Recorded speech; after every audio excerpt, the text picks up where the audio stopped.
What's going on, guys? Army-Firedawg is back again, and today I actually have a review time for you of the Beyerdynamic flagship, and that is of course none other than the T1, and that's their second generation.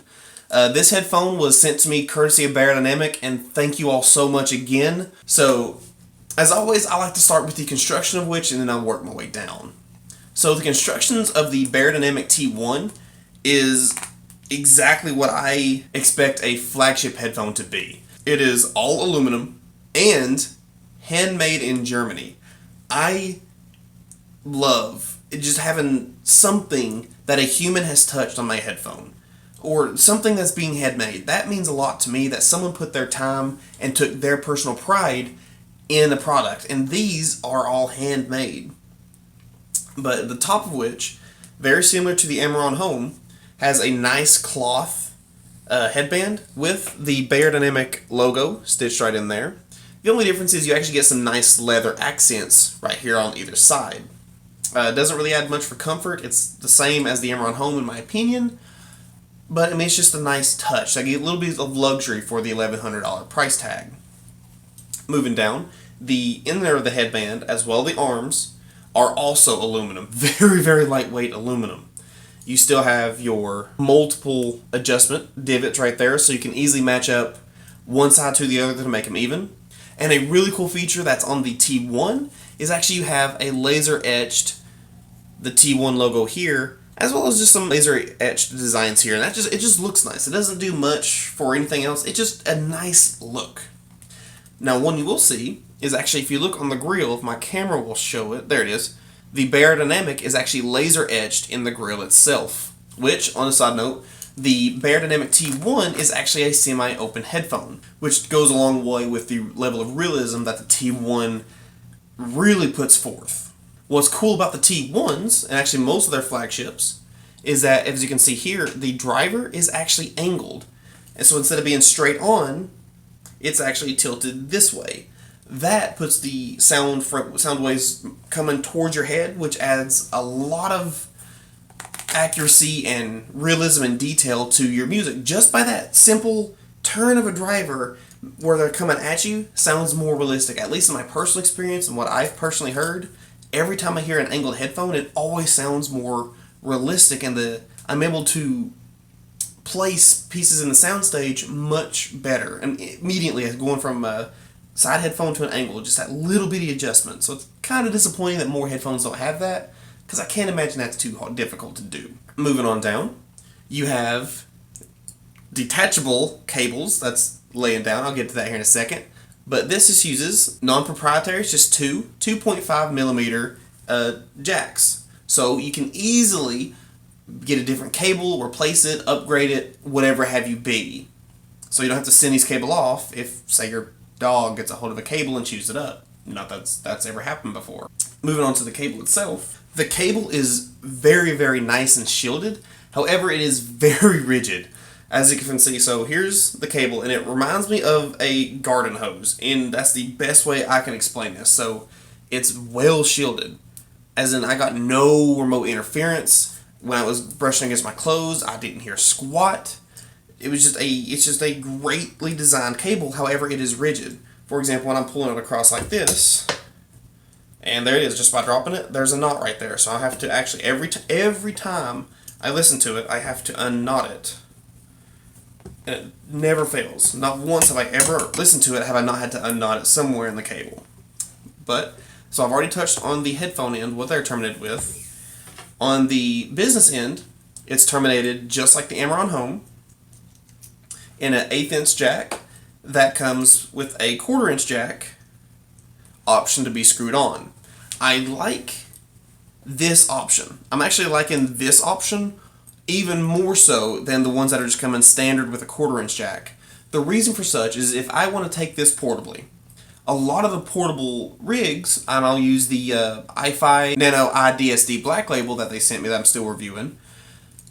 If this didn't have this, luckily, the Sennheiser HD660S comes with a little adapter piece, and I think the 650s did too, that you can actually hook onto it, but that's a whole extra dongle piece that versus just simply unscrewing it. So I do like this, and I wish more companies would adopt this simple, just screw on and off approach. So that's about it for the construction. So it's very simple, but very premium. Beyerdynamic has always and consistently in their product line gone above and beyond my expectations with their build quality. And I have no doubts that they will continue this into the future. They're one of the oldest audio companies for a reason. Now moving on to the comfort. The comfort of the Beyerdynamic T1 2nd Gen is incredible. It has just right amount of clamping force. It is a little bit tighter than, like, say, the Amaron Home was, but it's not bad at all. It's just a slightly bit firmer, but it still doesn't move anywhere on your head regardless of listening angles. It stays on and is very comfortable. Same as the Amaron Home is it has great breathability. My ears, head, nothing, not once in the several hours I spent on these headphones listening to them did I ever have to feel the need to take them off, adjust them, etc. They just sit on my head, very nice. And same as Amaron Home, you have a ton of adjustments. From here's your smallest head, smallest size, and then all the way up to the big size. Now, a note I do have, and it's actually interesting, is that these cups are just slightly either smaller or the pads are slightly thicker than that of the Amaron Home. The Amaron Home, when they're on my head, my ears don't touch anything. On these, my lobes actually kind of bend upwards, or I guess inwards, I guess it would be, on the bottom of the ear pads. Now, that's not anything major whatsoever. It's just a kind of an interesting, I thought they'd be the same, but from my experience, I would always have to kind of do a little circle thing to get my ears actually all the way inside. But that's really the only thing I have for the comfort. Now, moving on to the sound quality, which is what you probably care about the most. So the sound of the Beyerdynamic T1s is a musically neutral headphone, whereas the Amaron Home was a neutrally warm headphone.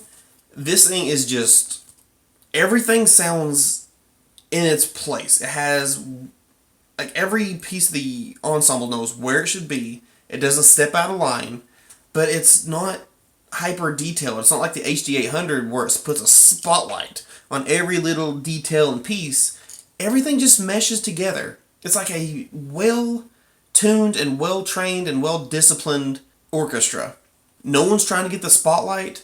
Everyone does everything they can to make the entirety sound better, not just themselves. And the Beyerdynamic T1 does that exact same. Just the music coming through sounds, whether it be trap music or country or a musical orchestral piece, everything sounds good and accurate and just real. Now, the soundstage is definitely more closer. It's not an intimate soundstage. It's, about a medium-ish soundstage, if that helps at all describe what it is. So it makes it a very personal sound.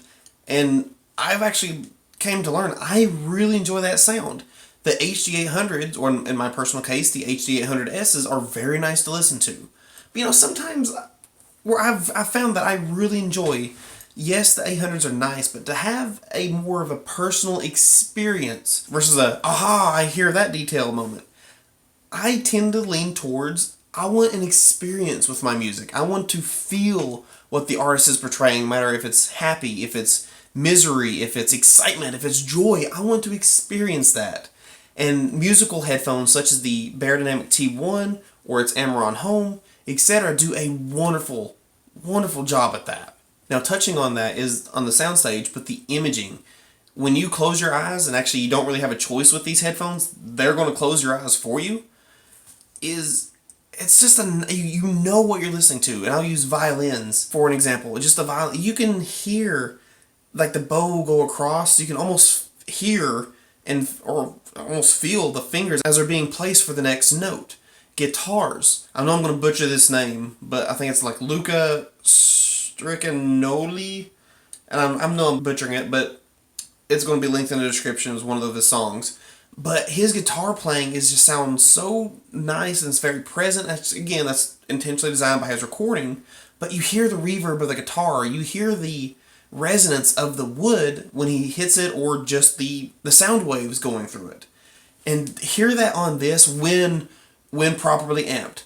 Now, this headphone does need power. Your phone, yeah, technically it'll play it and it'll give it to volume, but you can tell instantly, like, oh, this has so much more to offer. This thing needs, unfortunately, it does need a powerful amp. Whether it be the Ragnarok I have behind me, the iFi iCan Pro.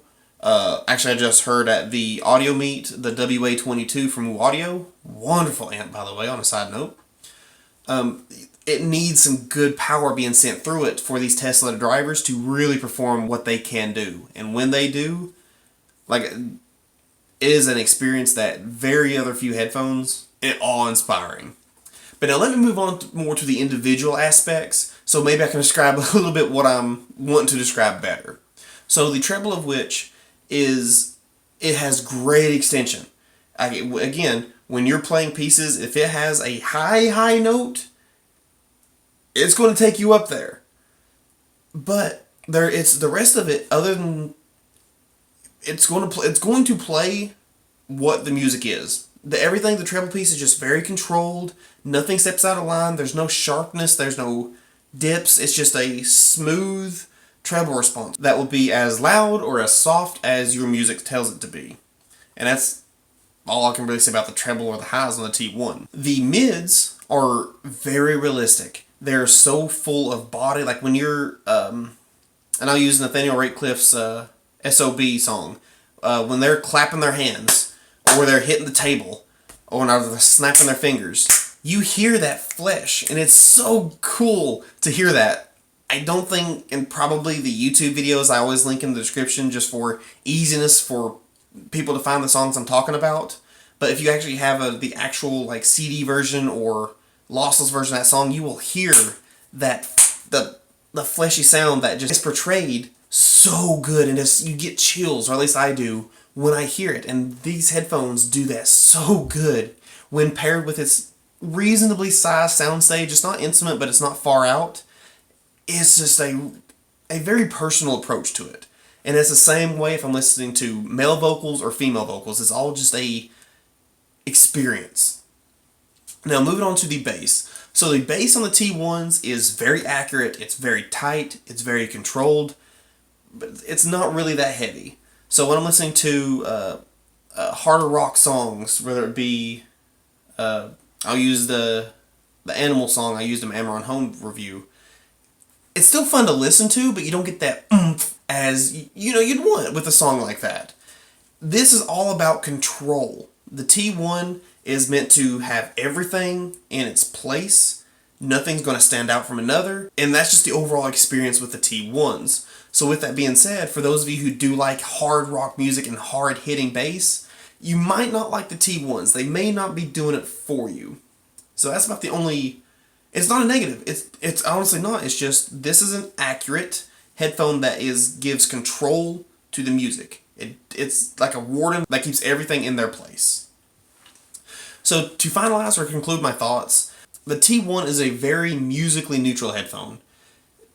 It stays put, the music sounds so real, and it's just a enjoyable experience. It's very forgiving if you're listening to, like I listen to a lot of my music just on YouTube, but I also have WAV format and lossless and master quality audio, whatever the stuff is now. It's more expensive than it should be. The T1 will play everything as good as it is, but it also forgives the lower quality stuff. So you can just, if you have a crappy recording, you can enjoy it. I like that. This is a really well done headphone. It looks good. It is so comfortable on the head. It doesn't move. It stays firm. So overall, I think the Beyerdynamic just did a truly wonderful job with their T1 second generation. All the complaints I had with the previous one, or I guess to disclaim the T5P first gen, the T1 that I've saw from pictures were very similar. I've never got to try the first generation T1, but my complaints from the other similar Beyerdynamic products has been fixed with this. So very well done, Beyerdynamic. But guys, that is actually it for my review of the Beyerdynamic T1 flagship and the second generation of it. If you have any questions, or if there's anything I may have missed that you would like me to clarify more, Please hit me up in the comments down below. I will absolutely reply to each and every one of you, and I truly, really enjoy talking with you guys. And thank you all on a personal note for all the best wishes and just the kind words y'all have sent me for the audio meet. Those of you who have shared the videos to get people to attend, and just honestly, just the good vibes, or I'm trying to think of a good word, just that you guys have sent.